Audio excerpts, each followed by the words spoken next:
ಪತ್ರಿಕಾ ಪ್ರಕಟಣೆ. ಸೊ 27/6/2025ಕ್ಕೆ ಬಿಟ್ಟಿರ್ತಕ್ಕಂಥ ಒಂದು ಪತ್ರಿಕಾ ಪ್ರಕಟಣೆ ಆಗಿರುತ್ತೆ.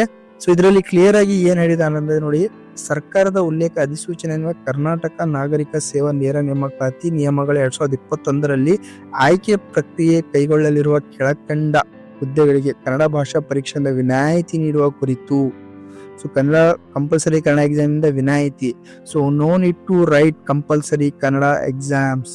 ಸೊ ದ ಅಪ್ಕಮಿಂಗ್ ಎಕ್ಸಾಮ್ಸ್ ಏನೆಲ್ಲ ಬರ್ತಿದಾವೆ, ಸೊ ಅದಕ್ಕೆ ಕಂಪಲ್ಸರಿ ಕನ್ನಡ ಎಕ್ಸಾಮ್ಸ್ ಬರೆಯೋ ಅವಶ್ಯಕತೆ ಇರೋದಿಲ್ಲ. Only if you can update the Kannada details in the login tab. So in your profile. Okay, so ಹಾಗೆ ಮಾಡಿದ್ರೆ ಮಾತ್ರ ಈ ತರ ಒಂದು ಅವಕಾಶ ಸಿಗುತ್ತೆ. ಅವರ ಅಫಿಷಿಯಲ್ ವೆಬ್ಸೈಟ್ ಕೊಟ್ಟಿದ್ದಾರೆ. ಈ ವೆಬ್ಸೈಟಿಗೆ ನೀವು ಲಾಗಿನ್ ಆಗ್ಬಿಟ್ಟು ಸೊ ಈ ಮೂಲಕ ವೈಯಕ್ತಿಕ ವಿವರಗಳ ಅಡಿಯಲ್ಲಿನ ಕನ್ನಡ ಭಾಷಾ ಪರೀಕ್ಷೆ ಟ್ಯಾಬ್ ನಲ್ಲಿ ಮತ್ತೊಮ್ಮೆ ಕನ್ನಡ ಭಾಷಾ ವಿವರಗಳನ್ನು ದಿನಾಂಕ 21/5/2025